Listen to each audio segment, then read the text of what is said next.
जी अस्सलाम वालेकुम दोस्तों, कैसे हैं आप? ठीक ठाक हैं, खैरियत से हैं? मैं आपका दोस्त राना राशिद सेल्स टॉक्स के साथ आपकी खिदमत में हाजिर हूँ।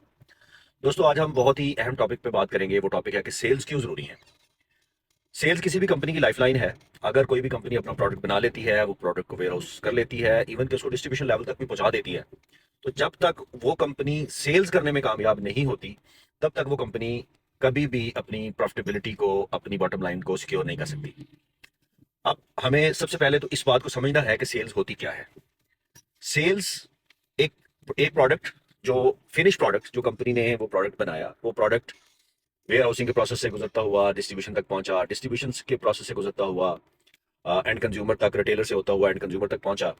एंड कंज्यूमर ने उसको कंज्यूम किया। कंज्यूम करने के बाद जो उस प्रोडक्ट की प्राइस वैल्यू है, या उस प्रोडक्ट की जो आप कह लें कि जो वैल्यू हमने दी है, उसका जो पैसे हैं, वो पैसे जब उस कंपनी को वापस पहुंच जाते हैं, तो इस सारे प्रोसेस की कंप्लीशन को हम सेल्स कहते हैं।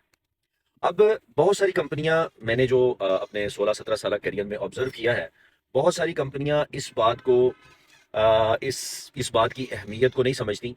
जो कंपनियां इस बात की अहमियत को समझ लेती हैं, वो सारी की सारी कंपनियां अपने पोर्टफोलियो में अपनी प्रोडक्ट की जो उनकी कैटेगरी होती है, उसमें वो बहुत ज़्यादा कामयाब भी होती हैं। और वो आपने देखा होगा कि वो अपनी सेल्स पे बहुत ज़्यादा पैसे खर्च कर रहे होते हैं। इवन यहाँ तक कि प्रोडक्ट की मैन्युफैक्चरिंग पे इतने पैसे खर्च नहीं हो रहे होते, बल्कि प्रोडक्ट की जो सेल करनी है, प्रोडक्ट उसकी सेलिंग पे वो बहुत ज़्यादा पैसे खर्च कर रहे होते हैं।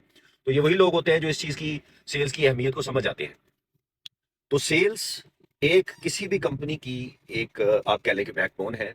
और उसकी इतनी ज़्यादा इंपॉर्टेंस है, मैं समझता हूँ कि इसकी इतना तो प्रोडक्ट, अपना प्रोडक्ट मैन्युफैक्चर कर लेने की भी इतनी ज़्यादा इंपॉर्टेंस नहीं है।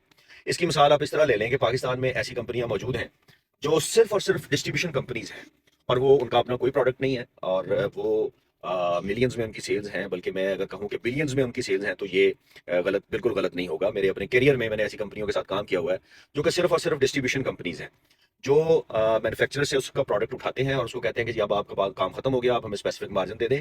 उन मार्जिन को सामने रख कर हम मार्केट में अब सेल्स एंड डिस्ट्रीब्यूशन मैकेनिज्म खुद बनाएंगे। तो इससे आप अंदाजा लगा लें कि ऐसे लोग भी मौजूद हैं जिनको सिर्फ सेल्स करनी आती है, जिनको सिर्फ प्रोडक्ट बेचनी आती है।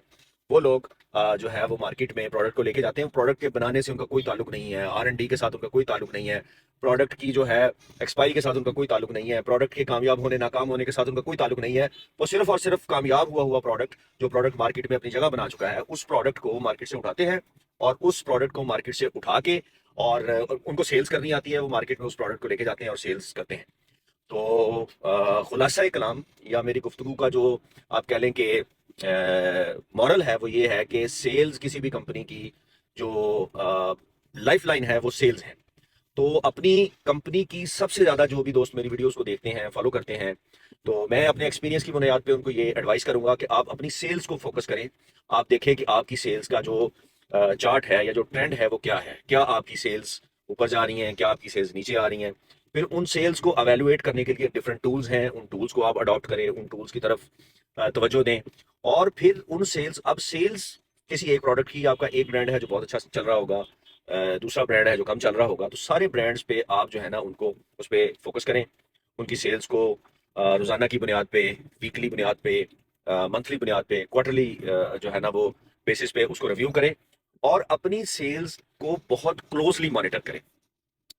बाज़-औक़ात कुछ जो कंपनियाँ ऐसी हैं, जो जिनको आप कह लें कि अभी यंग एंटरप्रेन्योर्स हैं, जिन्होंने प्रोडक्ट्स बनाए हैं, उनके प्रोडक्ट्स मार्केट में चल रहे हैं, तो उनकी थोड़ी बहुत सेल्स जो है वो जनरेट होना शुरू हो जाती हैं। तो वो लोग जो है वो इस बात पे इतना ज़्यादा फोकस नहीं करते। वो अपनी प्रोडक्ट को बाज़-औक़ात क्रेडिट की बुनियाद पे मार्केट में कोशिश करते हैं कि मार्केट में पहुँचाएँ। बाज़-औक़ात वो कोशिश करते हैं कि वो अपनी प्रोडक्ट को अपने रिलेशनशिप की बुनियाद पे मार्केट में पहुँचाएँ। बाज़-औक़ात वो कोशिश करते हैं, यानी कि उनका प्रोडक्ट, जिस तरह भी उनकी कोशिश होती है कि प्रोडक्ट मार्केट में पहुँच जाए। बहुत अच्छी बात है। मार्केट में प्रोडक्ट का पहुंचना, ये बुनियादी तौर पर बुनियादी चीज है। लेकिन अगर आप ये समझें कि क्या वो प्रोडक्ट आपकी एंड कंज्यूमर तक पहुंच रही है, और एंड कंज्यूमर दोबारा उस प्रोडक्ट को खरीदने के लिए तैयार है। अगर वो प्रोडक्ट आपकी एंड कंज्यूमर तक पहुंच रही है, और दोबारा वो प्रोडक्ट रिटेलर एंड कंज्यूमर के आने की वजह से दोबारा आपको उस प्रोडक्ट का ऑर्डर दे रहा है, तो आप समझ जाएं कि आपकी प्रोडक्ट सेल हो रही है। अगर आपकी प्रोडक्ट शेल्फ पे पड़ी हुई है और उसका रिपीट ऑर्डर आप तक नहीं पहुंच रहा, आप तक नहीं आ रहा, तो देन आप समझ जाएं कि आपकी प्रोडक्ट जो है वो एंड कंज्यूमर तक नहीं पहुंच रही, और जो सेल्स है वो सेल्स नहीं हो पा रही।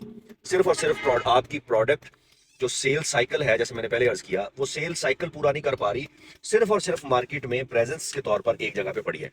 तो इसलिए अपनी सेल्स को क्लोजली मॉनिटर करें, अपनी सेल्स को ब्रांड वाइज मॉनिटर करें, अपनी सेल्स को एसकेयू वाइज मॉनिटर करें, अपनी सेल्स को एरिया वाइज मॉनिटर करें, जोन वाइज मॉनिटर करें, और अपनी सेल्स से एक लम्हे के लिए भी गाफिल ना हो।